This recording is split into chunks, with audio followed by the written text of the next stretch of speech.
These multicolored fluorescent minerals and this 40-year-old sand collected from Naples are just a few of the many artifacts you'll find when visiting the Kendall campus, Science Museum, and Demonstration Center. It's also known as Kendall's Rocks. The collection was donated to the college by former Miami-Dade College professor, the late Lauren D. Wicks. This museum is the only one of its kind in South Florida. Wicks' former assistant and current associate instructor Diane McKinney is the one responsible for overseeing the preservation of these precious gems. He was basically my professor while I was with him, so I was actually acting as his geological assistant.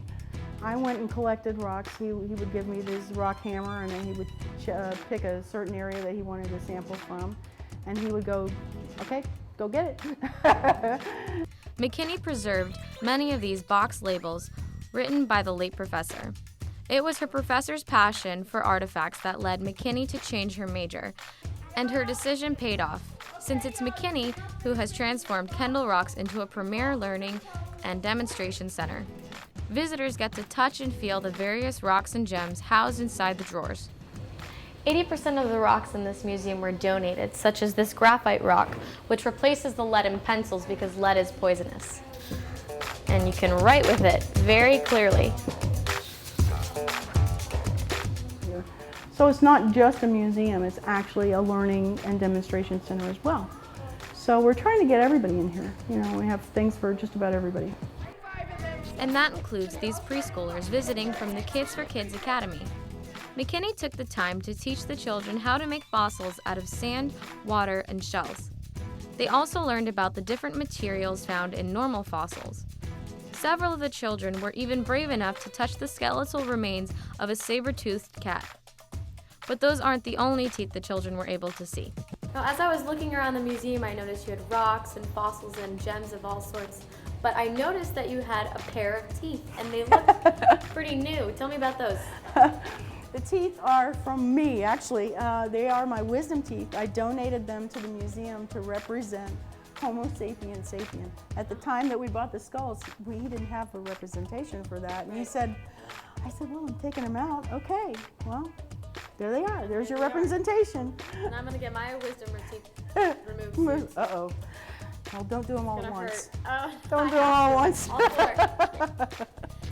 Kendall Rocks is free to the public and open Monday through Friday. Demonstrations to local school groups are available. McKinney is hoping more people in South Florida find out about this hidden gem inside the Kendall campus. She's encouraging everyone to visit the campus and explore Kendall Rocks. So I'm kind of hoping that, you know, the public out there will realize this is a great resource, and some of the things in here you've never seen before. And please, come. For Miami-Dade College In Focus, I'm Quincy O'Brien.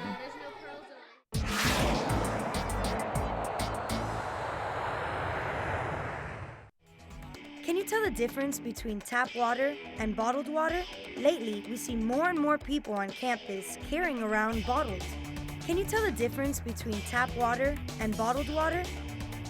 Lately, we see more and more people on campus carrying around bottles. Is it because they can't carry the tap from their kitchen sinks with them? Bottled water. How come? Why do you think? Just, I don't know, I think it tastes better. Like maybe I wasn't probably bottled water. Like I've never really, I don't remember if I've ever tried tap water. Tap water.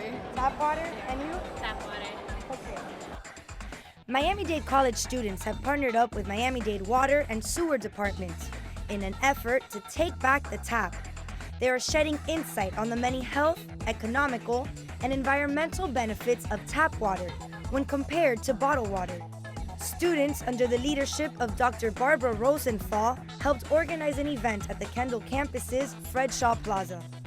We reached out to them a few months ago in partnering my Principles of Marketing class to see what we could do to enhance, enrich, and support their event while becoming a learning project for the marketing students. It's important to raise awareness of the social problems that we're facing today. There's a huge problem with water and companies making profit off of a natural resource that was never meant to be profited off of. This event was just a drop in a bucket of a county-wide initiative that encourages the many benefits of tap water. According to Miami-Dade County, highly trained microbiologists, chemists, and water treatment specialists conduct and supervise approximately 100,000 samples of water each year. This water includes most of the treated and untreated water dripping from the faucets in our homes. Tap water is regulated and protected by the federal government's Safe Water Act. Bottled water can also burden on our finances. The bottled water industry peaked during the 2008 and 2009, becoming a billion-dollar industry. On average, bottled water costs more than $1 for 8 to 12 ounces, amounting to more than $10 per gallon. Production of the bottles used also puts a strain on our resources. According to Take Back the Tap, U.S. plastic bottle production requires about 17.6 million barrels of oil. That's enough fuel for more than 1 million cars. We did a lot of research and we actually found out that a lot of the chemicals in bottled water are highly bad for you. And a lot of the bottled waters that people do drink usually just end up in landfills instead of people just recycling them. They usually just end up in landfills. And the easiest thing to do really is to buy your own bottle of aluminum bottle or something and fill it up on a daily basis, and you'll get great tap water every day. Event goers got an opportunity to interact with D-Rock, Miami-Dade's I Love Tap initiative mascot. They also participated in a blind taste test to see if they can tell the difference between bottled and tap water. Some redeemed empty water bottles for shirts and prizes. Within an hour, over 280 water bottles were collected today to be recycled. According to Take Back the Tap, 86% of empty water bottles, like these, are thrown into garbage cans instead of recycling bins. For Miami-Dade College in Focus, I'm Alexandra de Armas.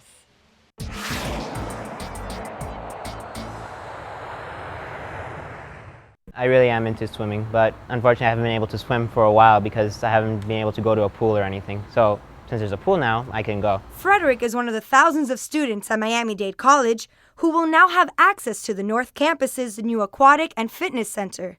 The new facility is located on the north side of Building 4. Not only does it have a state-of-the-art pool and a 13-foot diving pool, but something its students will find very convenient. We're going to have a state-of-the-art fitness center, which we're extremely proud of because now this is something that is really needed, and according to all of the research, the more fit that one is, the better that is in terms of a better life, in terms of health. Students like Frederick can benefit from this fitness center. It holds 80 exercise machines, a locker room with showers, 4 classrooms, and an aerobics room. Sometimes there are just times where you're so stressed and you want to, do something, some workout or something like that. So I would just go to the gym and, go use the machines. Today's Aquatic and Fitness Center took over a decade to develop and millions of dollars in state funds from the Physical Education Capital Outlay. In fact, the campus's pool was not usable for years. It was empty. We could not use it. The equipment room was, not functioning.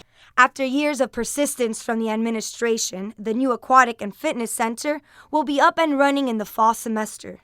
The main purpose of the pools are going to be to address and support our academic programs. 2 of the academic programs that will benefit from this new facility are the School of Justice and the Fire Academy.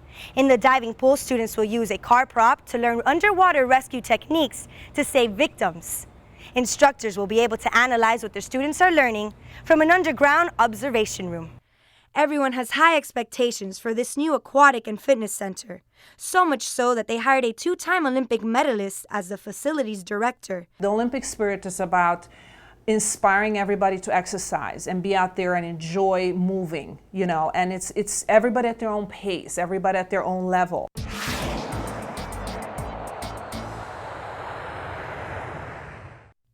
Another semester at Miami-Dade College has kicked off, packed with lots of studying and plenty of activities ahead of us. But before I start to plan for this year, I need to recap 2 of my favorite events offered by last year's fall semester. Both activities had the college looking outward to do what it does best, serve our community with a splash of culture and a bit of social awareness. My first trip was to the Kendall campus to join the festivities of the 200th anniversary of the independence of Mexico. I met with organizer Max Rodriguez, who told me what I could expect. Max, what exactly are we celebrating today? It is September 15, 200 years of the Mexican independence. And what exactly does this mean to you? Well, it means a lot. First, I'm helping the community, trying to bring a tradition from them. I'm Mexican. As a Mexican, I'm more happy to celebrate this and invite all countries to attend this event.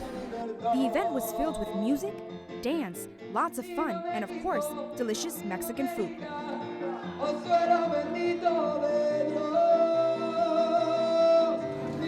Well, I'm here with Rocky and with Nicholas, and they're going to teach me a little bit of Mexican cuisine. Are we ready? We're ready. Show me something. Show me something. Okay, let's show you something. Let's do some traditional taco. Okay. This is what we call it cochinita pibil. The first step to making these pork tacos, put the tortilla on the plate, then add some pork, then garnish. A little bit of pico de gallo, lime, and some cilantro. You can even add red onions. I'm ready to eat, but not before I'm given a bit of history. You're gonna wonder yourself why the red onion.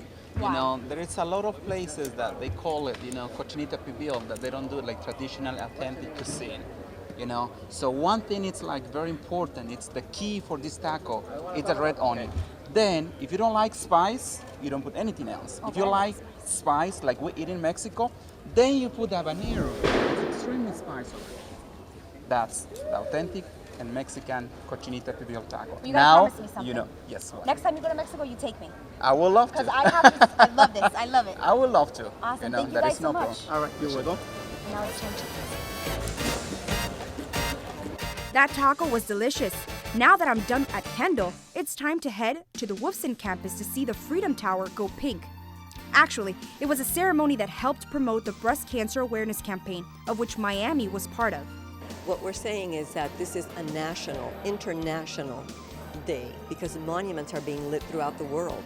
So we are part of a movement that is paying attention to this terrible disease, breast cancer, and we're telling everyone to look and fight and beat it. We have to beat it. Yeah, I think Miami being the iconic city that it is, it draws attention.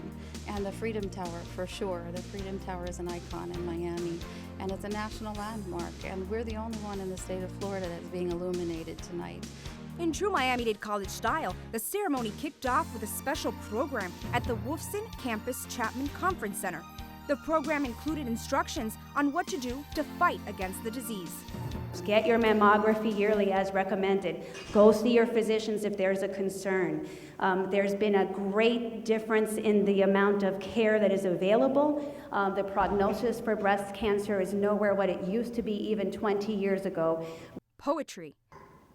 This is called Offering to the Circle. Circle of magic, bubble of delight, weave your spinning wheel, make complete your arc of light.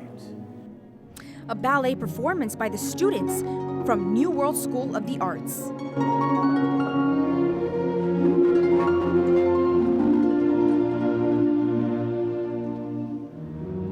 A candid and personal reflection was given by special guest Teresa Rodriguez.